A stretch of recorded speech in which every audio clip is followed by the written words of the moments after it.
அனைவருக்கும் மாலை வணக்கம். தமிழின் பால் ஈர்க்கப்பட்டு தமிழுக்கே அர்ப்பணித்து தமிழர்களாய் நாம் இங்கே ஒன்று கூடியுள்ள இந்த திருச்சிராப்பள்ளி தமிழ்ச் சங்கத்தில் நான் பிறந்த மண் என்ற எனது அனுபவங்களை இங்கே உங்களிடம் பகிர்ந்து கொள்வதில் மிக்க மகிழ்ச்சி அடைகின்றேன். அனைவரும் நன்றி பாராட்டி வணக்கத்தை தெரிவித்துக் கொண்டு இந்த அரங்கினில் நான் உங்களிடம் உரையாற்ற விரும்புகின்றேன். இரு மாதத்துக்கு முன்பே அமைச்சர் அவர்களிடம் சொல்லியிருந்தேன், எனக்கு ஒரு வாய்ப்பு தாருங்கள், எனது நண்பர்களை கூட்டிக் கொண்டு வந்து நாங்கள் இங்கே இந்த தமிழ்ச் சங்கத்தில் பேசி வருகிறோம், எனக்கு ஒரு வாய்ப்பு இருந்தால் என்னுடைய அனுபவங்களையும் இந்த திருச்சிராப்பள்ளி தமிழ் சங்கத்தின் அன்பர்களுக்கு வழங்குவதற்கு நான் தயாராக இருக்கிறேன் என்று சொன்னேன். கடந்த 10 நாட்களுக்கு முன்பாக அமைச்சர் அவர்கள் அருள் கூர்ந்து 4ஆம் தேதி வேண்டுமா 6ஆம் தேதி வேண்டுமா ஏப்ரல் மாதத்தில் என்று கேட்டார்கள்.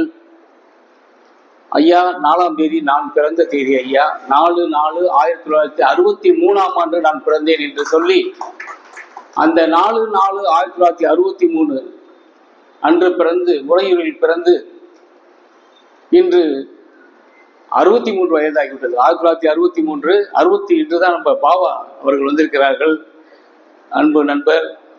அவர்தான் சொன்னார், 63 என்றால் 1963 என்றால் 1963 வயது உங்களுக்கு துவக்கமாகிவிட்டது என்று சொன்னார். சற்றே பின்னோக்கி பார்த்தேன். திருச்சிராப்பள்ளி என்றாலே, உறையூர் என்றாலே மிகவும் சரித்திரத்துவம் முக்கியத்துவம் வாய்ந்த தொன்மை வாய்ந்த நகரத்தில் நாம் வாழ்ந்து கொண்டிருக்கின்றோம். நன்றுடையானை தீயதிலானை நரைவெல்லேர் ஒன்றுடையானை உமையொரு பாகமுடையானை சிராப்பள்ளி குன்றுடையானை கூற என் உள்ளம் குளிர்மை என்ற திருஞான சம்பந்தர் பாடல் நமது திருச்சிராப்பள்ளியின் மாதர்பூதம் என்று அழைக்கக்கூடிய தாய் மாணவரை பற்றி எழுதிய பாடல் இருந்து நான் இங்கே துவங்கலாம் என்று நினைக்கின்றேன். நிறைய பாடல்கள் உறையூரை பற்றி இருக்கின்றன. 1963 ஆண்டு இதே ஒரு நன்னாளில், அன்றைய தினம் பங்குனி மாதம் ஆயில்ய நட்சத்திரம், ஸ்ரீரங்கம் பெருமான் உறையூரை நோக்கி சேரகுலவள்ளி நாச்சியார் கோவிலை நோக்கி 108 வைணவ தலங்களில் ஒன்றான 2வது வைணவ தலம், முக்கிய தலம் உறையூரில். அந்த உறையூரில் நாச்சியார் கோவிலுக்கு பின்பு உள்ள நகர நலவாழ்வு மையம், அன்றைய நகர நலவாழ்வு மையம் உறையூர் மேட்டுத்தெருக்கு அருகில் உள்ள அந்த நகர நலவாழ்வு மையத்தில் தான் நான் பிறந்தேன் என்று எனது அம்மா சொல்ல கேட்டிருக்கின்றேன். நான் பிறந்தவுடன் ரங்கநாதர் அந்த நாச்சியாரம்மன் கோவிலுக்கு வருகின்றார். என்னை தூக்கி வைத்து அந்த ஏஎன்எம் நர்ஸ் என்று சொல்வார் தாய் அவர்கள் அந்த ரங்கநாதரே பிறந்து விட்டார் என்று சொல்லி எங்க அம்மா கையிலே கொடுத்தார்கள் என்று என் அம்மா சொன்னாங்க. ஸோ அதே பங்குனி மாதம் ஆயில்ய நட்சத்திரம், இன்று ஜீயபுரம் வந்திருக்கின்றார். இந்த முறை அந்த நட்சத்திரம் ஆயில்ய நட்சத்திரம் 8ஆம் தேதி 8/4/2025 வருகின்றது. பிறந்தது உறையூர், வளர்ந்தது உறையூர், படித்தது உறையூர். நாச்சியார் கோவில், ஸ்ரீரங்கம் ரங்கநாதர் எங்கள் குலதெய்வம், நகர நல வாழ்வு மையம் மற்றும் அதற்கும் நாச்சியார் கோவிலுக்கு நடுவில் உள்ளது SM higher secondary school. Nachiyar கோவில் எதிரில் உள்ளது நகராட்சி நடுநிலைப்பள்ளி. அங்கே 1ஆம் வகுப்பு முதல் 8ஆம் வகுப்பு வரை என்னுடைய உயர்நிலை நடுநிலைப்பள்ளி கல்வியை தொடர்ந்தேன். என்னுடன் படித்த அன்பு நண்பர் யோகாச்சாரியார் அருணகிரி அவர்கள் வருகை புரிந்திருக்கின்றார்கள். அவரை இங்கே அறிமுகம் செய்ய நன்றி பாராட்டிக் கொள்கின்றேன். அவர் 1 வாரத்துக்கு முன்பே ரெடியாகிவிட்டார். உங்களுடைய பிறந்தநாள் அன்று நான் சென்னையில் இருந்து, அவர் சென்னையில் குடியேறி ரொம்ப காலம் ஆகிவிட்டது, உயர் நீதிமன்ற வழக்கறிஞர். உங்கள் பிறந்த நாளை இந்த முறை சிறப்பாக கொண்டாட வேண்டும் என்று கூறி 1 வாரத்துக்கு முன்பே இங்கே வந்து விட்டார். இன்னும் சொல்ல போனால் உங்கள் பிறந்த நாளிலேயே நீங்கள் தமிழ் சங்கத்தில் பேசுகின்றீர்கள், அதனால் சாரட் வண்டியில் நீங்கள் வர வேண்டும் என்று கோட்டு சுற்றெல்லாம் எடுத்து கொண்டு வந்து விட்டார். அவர் ஊர்வசி என்று ஒரு குதிரையையும் வளர்க்கிறார். அந்த ஊர்வசி அந்த குதிரை வரும் உங்களுக்கு முன்பு நீங்களும் உங்கள் மனைவியும் அந்த சாரட் வண்டியில் வர வேண்டும் என்று கேட்டுக்கொண்டார். அப்படியெல்லாம் அதோடு இல்லாம அன்பேவாவில் வரக்கூடிய ராஜாவின் பார்வை இந்த ராணியின் பக்கம் என்ற பாடலும் போட்டு நாங்கள் உங்கள் முன்பு நடந்து வருவோம், நீங்கள் தமிழ் சங்கத்துக்கு வர வேண்டும் என்று கூறினால், ஐயா அதுவெல்லாம் வேண்டாம் ஐயா என்று சொல்லிவிட்டு அவர் அன்பு கட்டளை பணிந்து இந்த தமிழ் சங்கத்தில் நான் உரையாற்றல் மிக்க மகிழ்ச்சி கொள்கின்றேன். பல்வேறு தமிழ் அறிஞர்கள் இந்த தமிழ் சங்கத்தில் சிறப்புரையாற்றி சொற்பொழிவாற்றியை நான் கேட்டிருக்கின்றேன், அகம் மகிழ்ந்திருக்கின்றேன். ஆனால் நானும் இந்த தமிழ் சங்கத்தில் பேசுவதற்கு எனக்கு வாய்ப்பு தந்தமைக்கு இந்த திருச்சிராப்பள்ளி தமிழ் சங்கத்தின் அமைச்சர் அவர்களும் மற்ற நிர்வாகிகளையும் நன்றி கூர்ந்து பாராட்டுகின்றேன் ஐயா. கொஞ்சம் திரும்பி சின்ன வயசுல ஒரு படம் பார்த்தோம், அனுபவங்கள் தான் சொல்ல போறேன். நான் பிறந்த மண், அதுதான் நான் சொன்னேன். நாம் பிறந்த மண் தான் அது. நான் பிறந்த மண் சொல்லும் பொழுது கொஞ்சம் உரிமையோட உறையூர் மண் சொல்றதுக்காக நான் அதை அப்படி தலைப்பு கொடுத்திருந்தேன். கிட்டத்தட்ட 1966-67 ஆண்டுகள்ல நான் முதல் பார்த்த படம் எனக்கு ஞாபகம் இருக்கிறது. அன்றைய உறையூரில் உள்ள பத்மாமணி தியேட்டர், ருக்குமணி தியேட்டர் என்ற பெயர் மாறி இன்று அது ஒரு அபார்ட்மெண்ட்டாக மாறிவிட்டது. மிகப்பெரிய தியேட்டர் உறையூர்ல, தூண்களே இல்லாமல் பெரிய தியேட்டர், சிறந்த திரையரங்கம் அப்படின்னா ருக்குமணி தியேட்டர், பத்மாமணி தியேட்டர் தான் அந்த காலத்தில் கொடுப்பாங்க. எல்லாம் ஞாபகம் இருக்கும் பெரியவங்களுக்குலாம். என்னங்கய்யா, அருணா தியேட்டர் அடுத்தது. இந்த 2 தியேட்டருக்கு தான் போட்டி. அருணா தியேட்டருக்கும் இதுக்கும் தான் போட்டி. அருணா தியேட்டர்ல ஆங்கில படம் வரும், ஹிந்தி படம் வரும், நம்ம கெய்டி தியேட்டர் மாதிரி. ஆனா ருக்குமணி தியேட்டர், அந்த பத்மாமணி தியேட்டர்ல வந்து வீரபாண்டிய கட்டபொம்மன் படம் பார்த்ததுல இருந்து எனக்கு ஞாபகம் இருக்கு. வீரபாண்டிய கட்டபொம்மன் படம் 1959 வந்தது. 29 காசு கொடுத்து பார்த்தோம். ஆனா ஒரு 4 வருடம் கழித்து தான் நான் பார்த்தேன். அப்ப என்னோட அப்பா அம்மா கூட்டிட்டு போறாங்க ஒரு படத்துக்கு. அந்த படத்தின் பேர் துலாபாரம், முத்துராமன் நடிச்ச படம். என்னங்கய்யா, ஏவிஎம் ராஜன். அதுல நிறைய சீன்லாம் வரும், அதெல்லாம் ஞாபகம் இருக்கு. அவர் வீட்டை விட்டு வரும்போது ஒரு தென்னை மட்டங்களும் போகக்கூடாதுன்னு சொல்லுவாங்க. அது மாதிரிலாம் சீன்லாம் இருக்கும். ரொம்ப சோகமான படம், அது சோகமான பாடல் உள்ள படம். அந்த படம் எங்க அம்மா அப்பாவோட போய் பார்த்துட்டு இன்டர்வெல்ல வந்து நான் கடலை மிட்டாய் வாங்கிக்காம அங்கிட்டு போய் எங்க அம்மா அப்பா எங்க இருக்காங்கன்னு தெரியாம அழுதுகிட்டு இருந்தேன். உங்களை கூட்டு போய் விட்டு அவங்க அப்பா அங்க இருக்காங்க அம்மான்னு சொன்னாங்க. அதெல்லாம் எனக்கு ஞாபகம் வருது. இந்த உறையூரின் பெருமையையும், வெக்காளியம்மன் பெருமையையும், ஸ்ரீரங்கத்தின் பெருமையையும், நாச்சியார் கோயில் பெருமையும் நான் இங்கே கூறிக்கொள்வதில் மற்றற்ற மகிழ்ச்சி அடைகின்றேன். எளிய வாழ்க்கையில் தான் ஒரு எளிமையான குடும்பத்தில் தான் நான் பிறந்தேன். எங்கள் முன்னோர்கள் வந்து சிற்பிகள், கருங்கல்லால் சிற்பம் செய்யக்கூடியவர்கள். ராமசாமி, சிற்பி ராமசாமி என்றால் அங்கே மிக அழகாக சிற்பம் வடிக்கக்கூடியவர். ஒரு அம்மன் சிலையை வடித்தார் என்றால் அந்த புன்னகை பூத்த முகம் அப்படியே அவ்வளவு அழகாக இருக்கும். அந்த முகம், மூக்கு, கண்கள், தலைமுடி, ஒவ்வொரு அந்த அம்மன் விக்கிரகம் பார்ப்பதற்கே மிக அழகாக இருக்கும். புன்னகை பூத்த முகமா இருக்கும். என்னுடைய சொந்தக்காரங்களாம் அங்கே உறையூர்ல தான் இருக்காங்க நிறைய பேர். அவங்களாம் சொல்லுவாங்க, உங்க தாத்தா அடிக்கிற சிலை மட்டும் ரொம்ப அழகா இருக்கும், அந்த முகம் அப்படியே புன்னகை பூத்து இருக்கும் அப்படிம்பாங்க. வெக்காளியம்மன் கோயில்ல இருக்க வெக்காளியம்மன் தவிர, வெக்காளியம்மன் ஒரு எல்லை அம்மன், கண்ணகி அம்மன் கூட சொல்றாங்க. சோழர் காலத்துக்கு முன்பே உருவாக்கப்பட்டது. அந்த கோவில்ல உள்ள மற்ற சிலைகள் எல்லாம் எங்க தாத்தா செஞ்சது. அதுல வந்து விநாயகர் சிலை, நவகிரகம் சிலை, முருகன், சிவலிங்கம் எல்லாமே அங்க செஞ்சு கொடுத்தாரு. இன்னும் சொல்ல போனால் பஞ்சவர்ண சாமி கோயில் இங்கே இவர் வந்திருக்காரு, நம்ம ப்ரொஃபசர் சந்திரசேகர் வந்திருக்காரு. பஞ்சவர்ண சாமி கோயில புகழ் சோழ நாயனார்னு ஒரு சில ரொம்ப லேட்டா வச்சாங்க. 63 நாயன்மார்கள்ல புகழ் சோழ நாயனார் கிட்டத்தட்ட 1975 வச்சாங்க. அதுவும் எனக்கு ஞாபகம் இருக்கின்றது.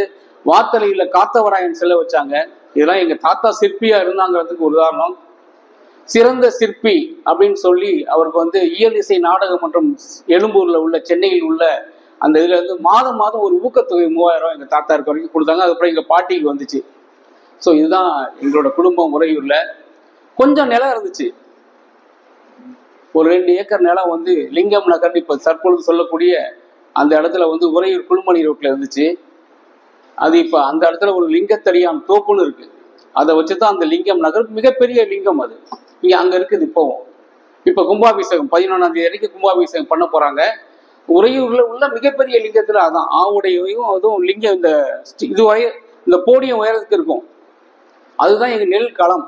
அந்த நெல் களத்துல வந்து குதிரை வாழ் அப்படின்னு ஒரு நெல், குதிரை வாளி இல்லை, குதிரை வாழ் சம்பா அப்படி. தங்க சம்பா குதிரை வாழ ஐயா சொல்லிட்டாரு. ஏன்னா தங்க சம்பா தான் குதிரை வாழ, குதிரை வாழ தான் தங்க சம்பாவான்னு இப்ப கேட்டுட்டு இருந்தேன். அவ்வளவுதான், சூப்பர். தை பிறந்தால் வழி பிறக்கும், தங்க சம்பா நெல் விளையும் பாட்டே இருக்கு. ஸோ அந்த குதிரை வாழ் நெல் விளைந்த எங்க வீட்டில் அந்த குதிரை இருந்துச்சு. அந்த நெல்லை கொண்டு வந்து கொட்டுவாங்க. மேலே மாடியில் ஒரு சின்ன ஒரு ஓட்டை இருக்கும். அந்த நெல்லை காய வச்சு அவிச்சு உள்ளே கொட்டினா குதிரைக்குள்ளே வந்துடும். அதில் வந்து புங்க இலையெல்லாம் போட்டு புங்க விதையெல்லாம் போட்டு அதை வந்து பூச்சி அடிக்காமல் பார்த்துக்குவாங்க. ஸோ கொஞ்சம் விவசாயம் பண்ணிட்டு இருந்தோம். எங்கள் தாத்தா கூட காலங்காத்தால 4:30 மணிக்கெலாம் அவர் எந்திரிச்சிருவார். நானும் கூடவே போவேன். ஏன்னா அவர் கூட போன உறையூரில் கோபாலகிருஷ்ண விலாஸ், ஜெயகோகுல விலாஸ் ஜெயன்னு 2-3 ஹோட்டல் இருந்துச்சு. நான் கரெக்ட். நீங்கள் எந்த ஊருக்கு ஐயா? ஓகேங்க ஐயா. அவர் எல்லாமே சொல்கிறாரு. அந்த கோபாலகிருஷ்ண விலாஸில் போய் ஜெயலட்சுமி விலாஸ் கோபாலகிருஷ்ண விலாஸ் ஹோட்டல், அங்கே எனக்கு டிஃபன் அவர் சாப்பிடும்போது எனக்கு 2 இட்லி கிடைக்கும். அதுக்காக 4:30 மணிக்கு அவரோட நானும் எந்திரிச்சு போவேன். போய் வயலில் போயிட்டு அந்த நெல் நாற்றெல்லாம் பார்த்துட்டு, குதிரை வாழ் நெல் எவ்வளோ ஆள் உயரம் வளரும், குதிரை வாழ் போல இருக்கும். விளைஞ்சு முடிச்ச உடனே அந்த வரப்பில் போய் விழுந்துச்சுன்னா இந்த வரப்புலேருந்து அடுத்த வரப்பை தூணும், நடுவில் வாய்க்காலை தாண்டி விழுவோம். வில்லு மாதிரி இருக்கும். அதெல்லாம் அந்த விளைஞ்சதை அப்படி தூக்கி தூக்கி போட்டு போவார். தண்ணி வடிகிற இடத்துல ஒரு காலை வச்சு ஒரு மிதி மிதிப்பார். அது தண்ணி நின்றுக்கும். பாம்பு இருக்கும், தண்ணி பாம்பு இருக்கும், ஆழக்கீரை இருக்கும், நண்டு இருக்கும், தவக்கலை இருக்கும், பல்வேறு உயிரினங்கள் இருக்கும், நீர்முள்ளி செடி இருக்கும், முள்ளு குத்தும் அந்த வாய்க்காலில் இறங்கி போகும்பொழுது, மீன் இருக்கும். ஸோ இதெல்லாம் என்னோட இளமை கால அனுபவங்களாக நான் சொல்கிறேன். 1975 எங்கள் தாத்தா அந்த நிலத்தை வித்துட்டார். நான் 7ஆம் வகுப்பு 8ஆம் வகுப்பு படிக்கும்போது அந்த நிலத்தை வித்துட்டார். ஸோ விவசாயம் முடிஞ்சு போயிடுச்சு. சிற்பம் செய்து தான் நாங்கள் இருக்க வேண்டிய ஒரு சூழல். அப்போ கொஞ்சம் கஷ்டப்பட்டோம் ரொம்ப. 8ஆம் வகுப்பு முடித்தது பிறகு 9, 10ஆம் வகுப்புக்கு படிக்க கஷ்டம். எங்கள் தாத்தா கூட நீ பேசாமல் மாமல்லபுரத்துக்கு போய் நீயும் சிற்பம் தொழில் கற்றுக்க, அங்கே போய் இருந்து நீ வந்து சிற்பி ஆகி வந்து நீ மறுபடியும் நம்ம இதை தொடரணும்னு சொன்னார். 9, 10ஆம் வகுப்பு போகும்பொழுது SM ஹையர் செகண்டரி ஸ்கூல் ஒரே ஒரு மேட்டுத்தரு, அங்கே போய் படித்தேன். படிக்கும் பொழுது கொஞ்சம் விளையாட்டுத்தனமாக இருந்தாங்க. K. பத்மநாபன் ஒரு வாத்தியார், KP வாத்தியார்னு சொல்லுவாங்க. அவர் ரொம்ப ஸ்ட்ரிக்டானவர். கண்ணப்பனான் ஒரு வாத்தியார் இருப்பார், அரசப்பனார்னு ஒருத்தர் இருப்பார், நிறைய வாத்தியார். அரசப்பனார் உறவினரா? உறையூர்ல மேட்டு விண்ணப்பத்திரில் இருந்தவர். அவர் விண்ணப்பத்திரு அதான் கரெக்டாக சொல்லிங்களே. அவர் வீட்டுக்கு நான் போயிருக்கேங்க. பாலசுப்ரமணியன்னு ஒரு வாத்தியார் இருந்தார். சொக்கலிங்கம்னு எங்கள் உறவினர் தான் அங்கே வந்து ஹெட் மாஸ்டர். அவர் உறையூரில் அந்த வண்டு அந்த இருக்காங்கல்ல அவங்க இதில்.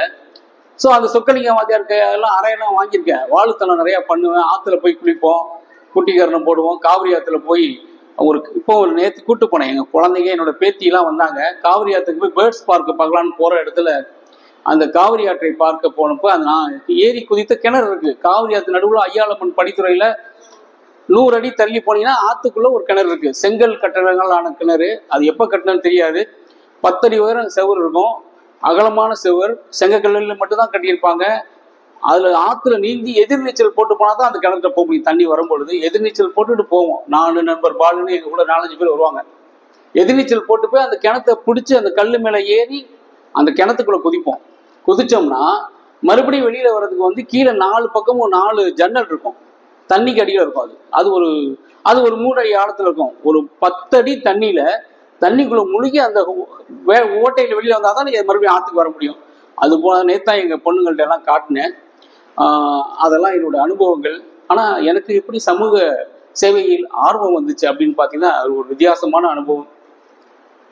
10th and 9th and 10th முடிச்சுட்டு +1 +2 அப்போ தான் முதல் செட்டுன்னு சொல்லுவாங்க. PUCலாம் எடுத்துட்டாங்க 1977 போல். KP விஸ்வநாதம் பள்ளியில் போய் சேர்றேன். அங்கே போன உடனே தான் எனக்கே ஒரு உத்வேகம். நல்ல ஆசிரியர் பரமசிவம் பிள்ளை ஐயா, அவர் தான் எனக்கு ஹெட் மாஸ்டர். அவர் கையிலே ஒரு தடவை அறை வாங்கியிருக்கேன். ஏன்னா ப்ரேயர் ஸ்டார்ட் பண்ணோன்னே ப்ரேயருக்கு நடுவில் நடந்து போனேன். நானும் நண்பர் நாகேந்திரனும். அதை நோட் பண்ணிட்டாரு. AHM தியாகராஜன் ஒருத்தர் இருந்தார். அவர் கூப்பிட்டு போய் HM பாட்டு அப்படின்ட்டார். அவர் போனோன்னு ஒரு அறை விட்டார். ப்ரேயர் ஸ்டார்ட் ஆகிடுச்சு, நீ பாட்டு நடந்து போகிற நடுவில்.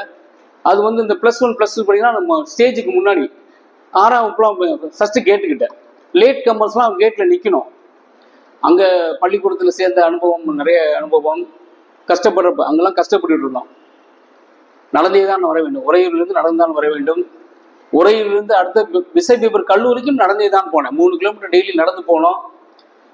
நடக்கிறதுனா வேகமாக நடப்பேன். விசைபர் கல்லூரிக்கு அந்த பஸ் உறையூர்ல ஒவ்வொரு ஸ்டாப்பாக நான் நின்று வர முடியும். நாங்கள் 4 ரோடு போயிடுவேன், அவ்வளோ வேகமாக நான் நடப்பேன். ஸோ கஷ்டப்பட்டு தான் அந்த கல்லூரி வாழ்க்கை படிப்பு முடிந்தது. நான் சிறுவனாக இருக்கும் பொழுது என்னுடன் சேர்ந்த இளைஞர்கள் இருக்காங்க, என் பள்ளி தோழர்கள். வெக்காளியம்மன் கோயில் பக்கம் தான் வீடு. வெக்காளியம்மன் கோயில்கிட்ட தான் எங்கள் தாத்தா வைத்திருந்த சிற்பக்கூடம். அப்போ சனிக்கிழமை ஒருத்தர் வருவார். அவர் புல்லட்டில் ஒரு பாதிரியார். அவர் வந்து சென்ட் ஜோசப் காலேஜுக்கு உறையூர்ல வந்து ஃபாத்திமா நகர் இப்போ இருக்க இடத்துல வந்து குளமுருட்டி ஆறு இருக்குல்ல, அது ஃபுல்லாக சென்ட் ஜோசப் கல்லூரியின் நிலம், நெல் விளையிற பூமி. அந்த நெல் விளைச்சல்லாம் தாண்டி அவங்க தோப்புக்குள்ளே போய் அந்த சென்ட் ஜோசப் கல்லூரி தோப்புக்குள்ளே போய் குளிப்போம் அந்த ஆற்றுல, குளமுருட்டி ஆறு. அப்போ அந்த சனிக்கிழமை அந்த பாதிரியார் புல்லட்டில் வருவார். நாங்கள் நின்றுட்டு குட் ஈவினிங் ஃபாதர் அப்படின்னு சொல்லுவோம், ஒரு 10 பேர். எங்கள் புல்லட் வந்து அந்த வெக்காளியம்மன் டேர்ன் பண்ணுற இடத்துல வந்த உடனே புல்லட்டை நிறுத்திட்டு இப்படி பைக்குள்ள பெரிய அங்கி தானே போட்டோம், இப்படி அள்ளினா கை நிறைய சாக்லேட், உருண்டை நல்ல சாக்லேட், அது இந்த ஆரஞ்சு இதில் அது கொடுப்பார். ஸோ இதுக்காகவே நாங்கள் சனிக்கிழமை நிற்போம். ஸோ இதெல்லாம் என்னோட கடந்த கால அனுபவங்கள். 1977ஆம் ஆண்டு வந்து நான் +2 படிச்சுட்டு இருக்கும் பொழுது ஒரு வெள்ளம், மிகப்பெரிய வெள்ளம் எம்ஜிஆர் பீரியட்ல வருது. ஒவ்வொரு வருடமும் வெள்ளம் வரும். ஏன்னா நாங்கள் இருந்த இடம் அப்படி, வெக்காளியம்மனே முழுகிற அளவுக்கு வெள்ளம் வந்துடும். 77 வெள்ளம் வந்து எம்ஜிஆர் வந்து முதலில் ஆட்சிக்கு வந்தப்போ அந்த முதலமைச்சர் ஆண்டத்தில் ஒரு வெள்ளம், பெருவெள்ளம். அது வந்து எங்கள் பழைய வீடு அந்த பணிக்கன் தெரு அக்ரஹாரத்துக்கு பின்னாடி இருக்கு உறையூர்ல. அது வரைக்கும் வந்து வீடே இதாயிடுச்சு. அப்போல்லாம் நாங்கள் நாச்சியார் கோயிலில் வந்து ஒரு 2-3 நாட்கள் தங்குற மாதிரி மக்கள்லாம் அங்கே வந்துட்டாங்க. ஸோ அவ்வளோவா அந்த வெள்ளத்தில் வந்து நாங்கள் வந்து, ஏன்னா ஆற்று படுகையோரம் வளர்ந்ததுனால நீச்சல் நல்லா கற்றுக்கிட்டேன். நீச்சல், கடப்பாறை நீச்சல், எல்லா நீச்சலும் மிதந்து அப்படியே போவோம், அப்படியே மிதந்து எவ்வளோ தூரம் போவோம், அப்படியே கை 2 தள்ளிக்கிட்டு அது மாதிரி நீச்சல் கற்றுக்கொண்டேன். அப்போ அந்த வெள்ளம் வந்த டயத்தில் வந்து உறையூரை மூழ்கிறதுக்கு நம்மளோட நாச்சியார் கோயில் நல்லா அப்படியே இருக்கு. அங்கே எல்லாம் மக்கள்லாம் வந்து தஞ்சம் அடைகிறாங்க. நாச்சியார் கோயில் நடந்து வந்தோடனே ருக்மணி தேர்ட்ட மறுபடியும் வெள்ளம். அந்த பக்கம் கரை உடைத்து வந்துருச்சு, கோணக்கரை உடைத்து தில்லைநகர் ஃபுல்லாக வெள்ளம் வந்துருச்சு. நீந்தியே வந்து மாரிஸ் தேட்டர் மேட்டில் வந்து அந்த மேடு இருக்குங்களா, இப்போவும் அந்த மேட்டில் வந்து நின்னோம். பெட்ரோல் பங்க்ல இருந்த இதெல்லாம் பெட்ரோல்லாம் ஒட்டிடுச்சு மேலே, அப்படியே என்ன ஆயில் எங்கள் சட்டையில உடம்புலாம். அங்கே உட்காந்து அந்த ஆசிரியர்கள், அந்த கல்லூரி பள்ளி ஆசிரியர்கள்லாம், சென்ட் ஜோசப் கல்லூரி ஆசிரியர்கள்லாம் உட்காந்து பேப்பர் படிச்சுட்டு இருக்காங்க, தினமலர் தினத்தந்தி படிச்சுட்டு இருக்காங்க. அங்கே வந்து நின்று பார்த்துட்டு சென்ட் ஜோசப் காலேஜுக்கு போகலான்னு நீந்த பார்த்தோம். ஆனால் அங்கே வெள்ளம் மிக வேகமாக போச்சு. அங்கே ஒரு ஜூ இருந்துச்சு. அந்த ஜூவில் வந்து பார்த்தீங்கன்னா வந்து பாம்பு, மலைப்பாம்பு, அதெல்லாம் மான் எல்லாம் அதெல்லாம் அடிச்சுட்டு போயிடுச்சு. இப்போ அந்த ஜூவில் அந்த மலைப்பாம்போட இதை மட்டும் எடுத்து வச்சிருக்காங்க. அங்கே ஒரு ஜூ இருக்கு, ஒரு ஒரு மியூசியம் இருக்கு, கொக்கு அந்த நாள் அந்த இதெல்லாம் இருக்கு. ஸோ கல்லூரி படிப்பில் வரும்பொழுது கிராமங்களில் போய் தங்குறப்ப எங்கள் பகுதி வந்து ஒரு பனை ஓலைகளால் ஆன வீடுகள் கொஞ்சம் இருந்துச்சு. அது வந்து நாடார் தெரு, பணிக்கன் தெரு, நாடார் தெரு, வெக்காளியம்மன் சொல்லி எல்லாம் 3 நண்பர் அருணகிரி அவர்களுக்கு தெரியும். அடிக்கடி வெள்ளம் வரும். வெள்ளம் வரப்போலாம் போய் நாங்கள் வந்து தீ அணைப்போம். வெள்ளம் வரப்போலாம் படகுல போய் அவங்கள காப்பாற்றி கூட்டு வருவோம், நீந்தி கூட்டு வருவோம். தீ பிடிக்கும் போதெல்லாம் தீயை அணைப்பதற்காக நான் அந்த பனை ஓலை மரங்கள்லாம் அந்த குடிசை வீடுகள் தான், சின்ன கோயில், அது மேலே ஏறி அந்த இதெல்லாம் கூரையெல்லாம் பிரிப்போம். அது வந்து கம்பினால கட்டிருப்பாங்க. பனை ஓலை வந்து அப்படியே முள்ளா இருக்கும். அந்த இது மட்டை கையெல்லாம் கிழிச்சிரும், மூச்சு அடக்கி மேலேருந்து குதிச்சிருக்கோம். அது மாதிரிலாம் நாங்கள் இருந்து ஒரு சமூக சேவையில் ஆர்வம் உள்ள ஒரு தாமோதரன் அவர் வந்து ஒரு சமூக சேவை செய்தால் நன்றாக இருக்கும் என்று சொல்லி கல்லூரியிலையும் வந்து NSSல சேர்ந்து கிராமங்களை பற்றிய படிப்பறிவினை பெற்று ஒரு நண்பர் ஆல் இந்தியா ரேடியோவில், அகில இந்திய வானொலியில் உலகநாதன் ஒருத்தர் எங்கள் உறவினர் தான். அவர் தான் அந்தியோதயா அப்படிங்கிற ஒரு நிறுவனத்தில் சேர்த்தாரு. 3 வருடம் அங்கே நான் பணியாற்றினேன், களப்பணியாளர்கள் பணியாற்றினேன். ஏழை மக்களும் மிகவும் தாழ்த்தப்பட்ட மக்களின் வீடுகளில் சென்று அவர்களின் வாழ்க்கைகளை கற்றுக்கொண்டு, வாழ்க்கை முறையை தெரிந்து கொண்டு, அவர்களுடைய உணவை அருந்தி கொண்டு, அவர்கள் வடிக்கும் கஞ்சி, சோற்று கஞ்சியை குடித்து சமூக சேவையில் நான் என்னை ஈடுபடுத்தி கொண்டு 3 வருட அனுபவங்களுக்கு பிறகு இதே நண்பர் அருணகிரியோட நண்பர் தான் நண்பர் மோகன், பக்கத்து வீடு. எங்கள் வீட்டிலேருந்து அவங்க அந்த காவல்கார தெரு, செட்டி தெருன்பாங்க, அந்த இடத்துல தான் அவங்க வீடு. ஷெரீஃப்னு நண்பர் ஒருத்தர், நான், இந்த 3 பேரும் சேர்ந்து தான் கிராமாலயங்கிற நிறுவனத்தை 1987ஆம் ஆண்டு துவங்கினோம். 1987ஆம் ஆண்டு துவங்கின அந்த நிறுவனம் என்று வந்து 35 வருடம் ஆகிவிட்டது, 37 வருடம் ஆகிவிட்டது. 37 வருட பணியில் கிராமாலயாவில் 37 வருடம், அந்தியோதயா என்ற எனது தாய் நிறுவனம், எனது குருநாதர் ஜெகநாதன் அவர்களிடம் 3 வருட அனுபவம்.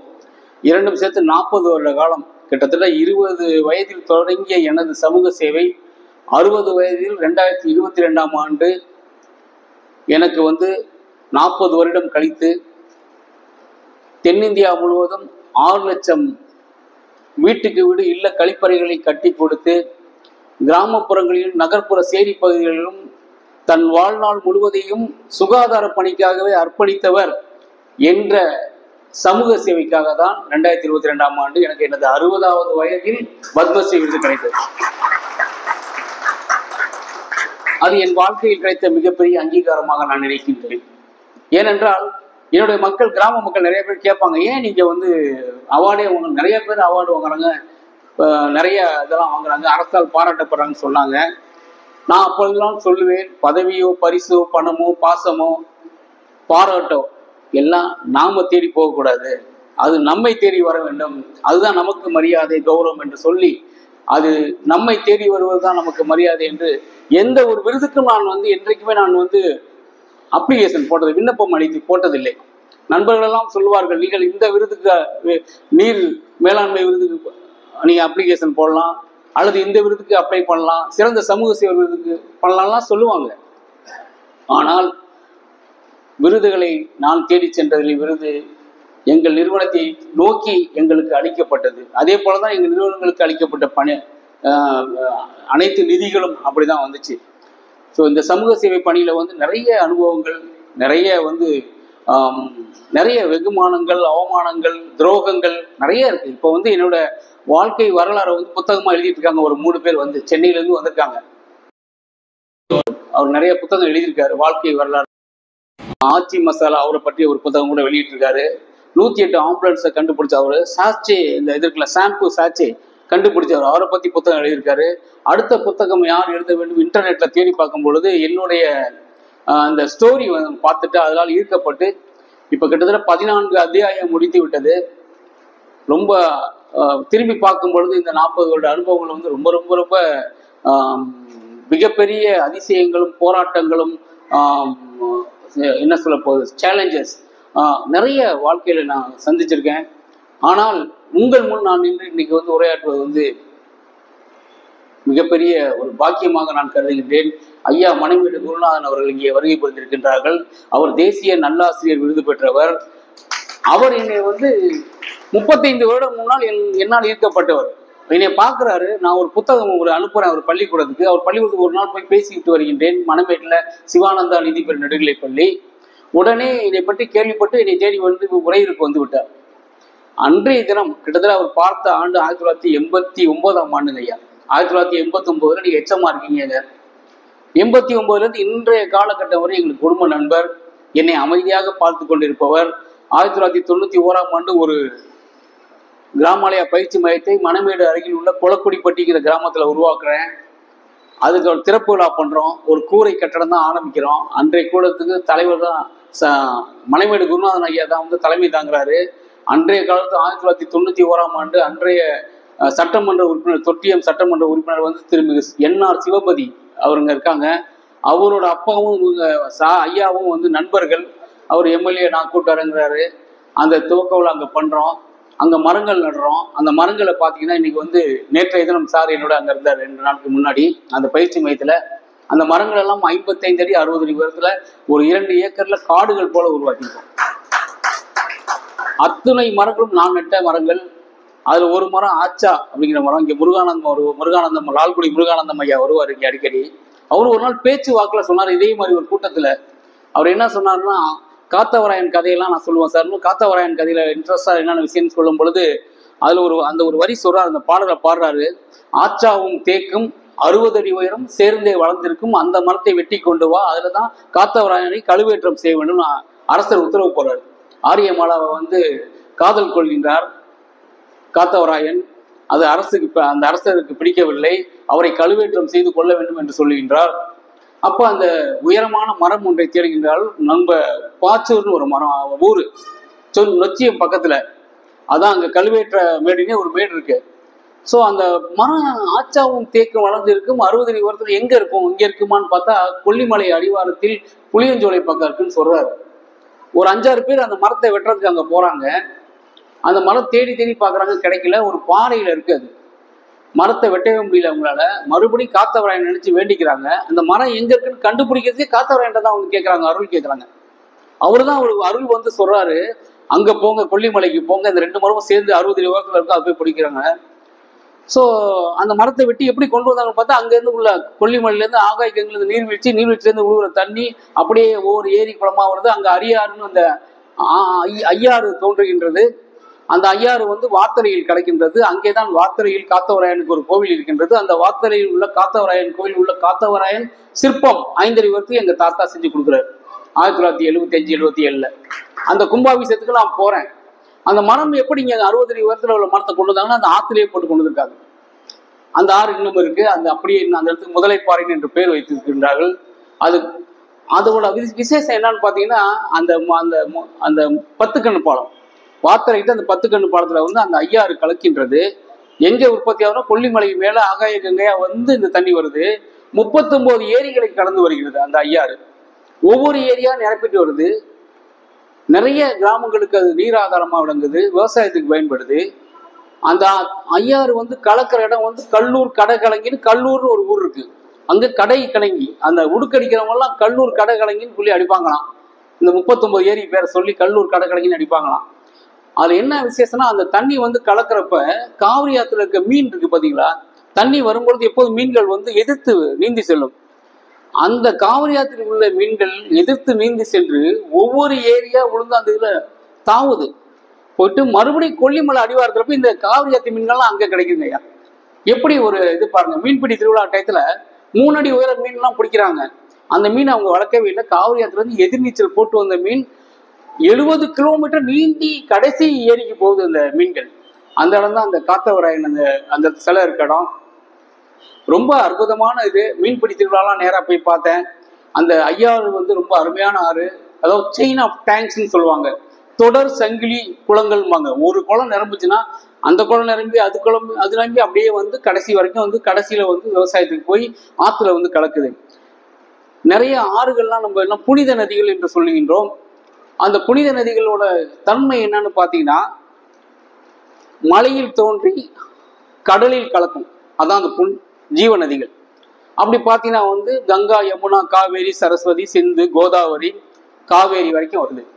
ஸோ மலையில் தோன்றி இது கடலில் கலக்குகின்ற நீர் வந்துதான் புண்ணிய நதிகளாக நம்ம பார்க்குறோம். நம்ம நிறைய இடத்துல அந்த புண்ணிய நதிகள் சொல்லும் போது சொல்லுவாங்க. அதே போல புண்ணிய ஸ்தலங்கள் என்று சொல்லுவாங்க. அதே போல ஸ்தல விருட்சங்கள் என்று சொல்லுவார்கள். இதுக்கெல்லாம் முத்தாய்ப்பாக தான் அந்த மரங்கள் வளர்ப்பு திட்டத்தில் ஈடுபட்டேன். அப்போ அப்படி வளர்த்த மரங்கள் தான் வந்து அந்த ஆச்சா மரம். இந்த 60 அடி உயரம் வளருமான்னு கேட்கறதுக்கு எனக்கு வந்து நெட்ல போய் அடிச்சு பார்த்தேன். ஆச்சாவும் தேக்க 60 அடி உயரம் வளருமா? அந்த சொன்னது அந்த காத்தவராயன் கதை 2000-3000 வருஷமா வழியா சொல்ற கதை.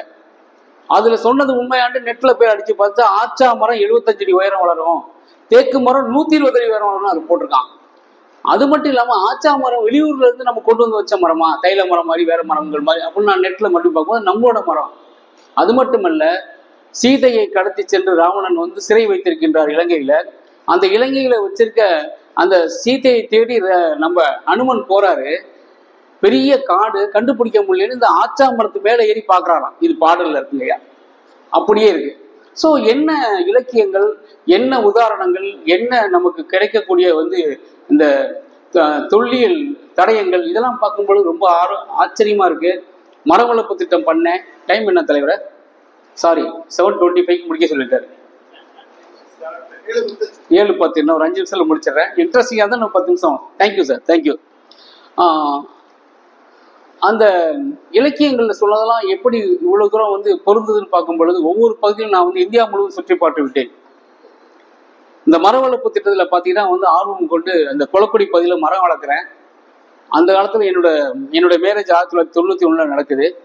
அந்த டைத்துல தான் அந்த மர வளர்ப்பு திட்டத்தை மிக தீவிரமாக செஞ்சுட்டு இருக்கேன். அப்போ வந்து மண்வள பாதுகாப்புன்னு சொல்லி அங்கங்கே வந்து அணைகள் மாதிரி ஒரு தரிசு நிலத்தில் வந்து கரைகள் கட்டி, செக் டேம் கட்டி, பண்ணை குட்டையை அமைத்து அந்த மரங்களுக்கு வந்து சின்ன சின்ன அணையாக போடுறேன். தண்ணி தேங்கி இருக்கணும், மழை பெய்ஞ்சா மரம் நல்லா வரணும், ஈரம் காக்கணும் அப்படின்ட்டு பண்ணுறேன். அவர் ஒரு தரிசு நிலம், ஒரு 100 ஏக்கர் உள்ள தரிசு நிலம், கொளக்குடிக்கும் மணமேட்டுக்கும் நடுவில் உள்ள இடம். அந்த தரிசு நிலத்தில் மரங்களை நட்டுறேன். நல்ல மழை பெய்யுது. உரம்பு தண்ணின்னு சொல்லுவாங்க. காட்டில் நீங்கள் கேள்விப்பட்டிருப்பீங்க. அந்த வறட்சியான காட்டில் போயின்னா அந்த வறட்சியான பகுதியும் அப்படியே சேறு மாதிரி மாறி கால் வச்சுன்னா அவங்க கால் பதியும். அப்படியே தண்ணி நீர் ஊற்றாக வரும். அந்த தண்ணி வருது. அப்போ நான் உயரமான ஒரு பகுதியில் தான் அந்த மரத்தை தரிசு நிலத்தில் நடுறேன். அதாவது வானம் பார்த்த பூமின்பாங்க, அந்த இடத்துல நடுறேன். நல்ல மழை பெய்து அந்த தண்ணீர் வந்து உரம்பு எடுத்து தண்ணீர் வந்து வாய்க்காலாக கொஞ்சம் கொஞ்சமாக சேர்ந்து ஓடுது. அது வந்து காவிரி ஆற்றிலேருந்து வரக்கூடிய ஒரு வாய்க்கால் வருது. அந்த வாய்க்காலோட போய் இந்த மேட்டாங்காடு தண்ணி போய் ஒரு மேட்டுல இருந்து பள்ளத்தில் போய் சேருது. சேர்ன உடனே அங்கே இருக்க மீன் எதிர்ப்பு தண்ணி இந்த தரிசு நிலத்துல மீன் வந்துருது. வானம் பார்த்த பூமியில் எப்படி சார் மீன் பார்க்க முடியும்? பார்க்கவே முடியாது. நான் அப்போ வண்டியில் தான் போவேன். 100cc வண்டி, ஹோண்டா வண்டி, டிவிஎஸ் சுசுகி அப்போ வந்தது. அப்போ அதில் போவேன். மலையில் ரெயின் கோட்டு போட்டு வேகமாக மலையில் நனைஞ்சிட்டே போகிறேன். நிறைய பேர் வயலில் வந்து தரிசு நிலங்களில் ஓடுறாங்க. அவங்க கையிலலாம் பார்த்தீங்கன்னா டிஃபன் பாக்ஸ் இருக்குது. அதை பார்த்தீங்கன்னா அவங்க என்ன பண்ணுறாங்கன்னு ஓடி போய் பார்த்தா மீன் பிடிக்கிறாங்க. திடீர்னு பார்த்தா தச்சங்குறிச்சியில் மீன் பிடிக்க முடியுமாயா? தச்சங்குறிச்சி மேட்டாங்காடு இருக்குல்ல, அந்த இடத்துல நினச்சி போகிறேன். லால்குடி பக்கம் வந்து அதனால சொல்கிறேன். புள்ளம்பாடியில் மேட்டு பகுதியில் அங்கே மீன் பிடிக்க முடியலாம், பூலம்பாடியில் பிடிக்க முடியுமா? அது போல் அப்படியெல்லாம் நான் மர வளர்ப்பு திட்டத்தில் பண்ணேன். நிறைய அனுபவங்கள். ஆனால் என்னை பார்த்துட்டு கொஞ்ச நாளில் வந்து ஒரு water.org ஒரு நிறுவனம் அமெரிக்காவிலேருந்து வராரு. இந்தியாவில் வந்து இதில் என்னோட அனுபவம் தான் சொல்கிறேன். உங்களுக்கு இன்ட்ரெஸ்டிங்காக தத்துவங்களும் இருக்காதுங்கய்யா, நான் பெற்ற அனுபவங்களை மட்டும்தான் சொல்கிறேன். அவர் வந்து இந்தியாவுக்கு வராங்க. அமெரிக்காவில் வந்து இது மாதிரி குடிநீர், சுகாதாரம், கழிப்பிட வசதி எல்லாத்துக்கும் ஏழை மக்கள் கொடுக்கணுன்ட்டு ஒரு தொண்டு நிறுவனத்தை தேடி வர்றாங்க.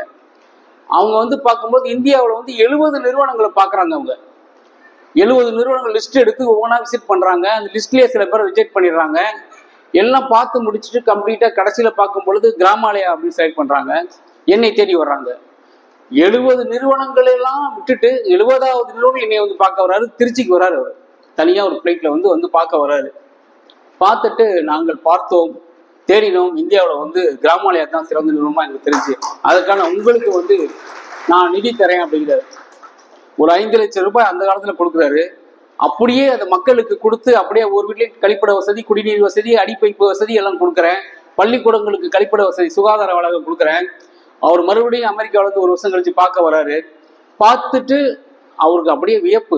நம்ம கொடுத்த பணம்லாம் அப்படியே மக்களுக்கு போயிருக்கு. அப்படியே ஒரு மக்கள் மத்தியில் ஒரு மாற்றத்தை உருவாக்கியிருக்காரு. தாவணும் அப்படியே என்னால் அவர் ஈர்க்கப்படுறாரு. இன்னொரு உனக்கு எத்தனை மடங்கு நிதி வேணும்னு கேட்குறாரு. 5 மடங்கு வேணுமா, 10 மடங்கு வேணுமாங்கிறாரு. எனக்கு 2 மடங்கு கொடுங்கய்யா, இன்னும் நான் நல்லா செய்து விட்டு அப்புறம் நான் கேட்டு மற்ற மக்களுக்கு நான் செய்கிறேன்னு சொல்கிறேன். அது போல் கொடுத்துட்டு அடுத்த வருடமே அங்கேருந்து மறுபடியும் வந்துட்டு நான் வந்து கிராமாலயா நிறுவனம் வந்து எங்களுக்கு போன்ற ஒரு நிறுவனம் இந்த உலகம் முழுவதும் தேடிக்கொண்டிருக்கிறோம். இன்னும் எங்கள் தேடுதல் முடியவில்லை. ஏனென்றால் இந்த உலகிலேயே ஒரே ஒரு கிராமாலயா தான் இருக்கு, அது நீங்க தான் அப்படிங்கிறது. புரியுதுங்களா? ஏன்னா அவ்வளோ பணியாளர்கள், அவ்வளோ மக்கள், அந்த நிறுவனம், அதெல்லாம் அவர் வந்து ரொம்ப உண்மைத்தன்மையோடு பார்க்கின்றார். ஸோ அதெல்லாம் பார்த்துட்டு அதனால என்ன பண்றோம், நீங்க எங்க நிறுவனத்தில் வந்து சேர்ந்துக்கங்கிறார். உன்னை இந்தியாவுக்கு தலைவராக்குகின்றேன், இந்திய பிரதிநிதியாக ஆக்குகின்றேன், இந்தியா முழுவதும் நீங்க வந்து கிராமாலயா உருவாக்குங்கிறார். ஏனென்றால் நிதி எங்களிடம் இருக்கின்றது, உன்னிடம் தொழில்நுட்பம் இருக்கின்றது, அனுபவம் இருக்கின்றது, அறிவு, அதை பற்றிய அறிவு இருக்கின்றது. அதனால் நீ வந்து இந்தியாவுக்கே தலைவராக வரணும்னு சொல்லி the country representative for water.org அந்த நிறுவனத்துக்கு வந்து, அதுதான் மேட் டேமன் ஒருத்தர், ஹாலிவுட் ஆக்டர், அவர் அமெரிக்க அழகன், அவர் மிஸ்டர் யூஎஸ், அவர் ஆஸ்கர் அவார்டு வின்னர். அவர் உருவாக்கின அந்த water.org நிறுவனத்தின் இந்திய பிரதிநிதியாக என்னை தேர்ந்தெடுத்து எனக்கு வந்து ஒரு நல்ல ஒரு பதவியையும் நல்ல சன்மானத்தையும் கொடுத்தாங்க. அதாவது நல்ல, நீங்கள் சேலரியை பற்றி கவலைப்படாதீங்க, நீங்கள் நல்லா வாழ்க்கையில் முன்னேறி வாங்கன்னு கொடுத்தாரு. அது இந்தியா முழுவதும் சுற்றி பார்த்து விட்டு நீங்கள் வந்து மற்ற நாடுகளுக்கும் செல்ல வேண்டும் என்று சொல்லி அப்போ போய் பார்க்கும்போது தான் மற்ற நாடுகள் எப்படின்னு தெரிஞ்சு. அப்போ தான் வந்து நிறைய வெளிநாடுகளுக்கு சென்றேன். அப்போ வந்து பார்த்தீங்கன்னா பங்களாதேஷ், இந்தியா, அதாவது உலகத்திலே மிகவும் ஏழை நாடு பங்களாதேஷ், அந்த நாட்டையும் பார்த்தேன். அதை விட மோசமான நிலையில் உள்ள கென்யா நாட்டுக்கும் போனேன். நைரோபி போனேன். நைரோபிலேருந்து 200 கிலோமீட்டர் வந்து ஒரு குக்கிராமம், ரொம்ப ரிமோட் ஏரியா, அங்கே போகிறேன். அங்கே போய் பார்க்கும்பொழுது என்ன தெரியுதுன்னா, அந்த மக்கள் வந்து குடிநீருக்காக கஷ்டப்படுறாங்க. 10 கிலோமீட்டர் 8 கிலோமீட்டர் கழுதை மேலே வந்து ஜெர்ரி கேனு 2 கேனை எதிர்த்து நடந்தே போகிறாங்க. மலை, காடு, எல்லா பக்கமும் போய் ஒத்தையடி பாதையில் போய் ஒரு காட்டாத்துல போய் மணலை தோண்டினாங்கன்னா தண்ணி கிடைக்கும். தண்ணீருக்காக, குடிநீருக்காக அவங்க ரொம்ப கஷ்டப்படுறாங்க. அரை நாள் ஒரு நாள் முழுவதும் 2 கேன் தண்ணிக்காக அலைகிறாங்க. அதை பார்க்கின்றேன். டாய்லெட் வசதியே இல்லாமல் ஒரு சின்ன குடிசை, அது ஒரு மறைவை ஏற்படுத்தி அதுக்குள்ள ஒரு 100 பேர் 50 பேர் வந்து ஒரே இடத்துல மலத்தை கழித்து மண்ணை மட்டும் தள்ளிட்டு வராங்க. அங்கே பார்த்தேன் கிபேராஸ்லம்னு ஒரு குடிசை பகுதி.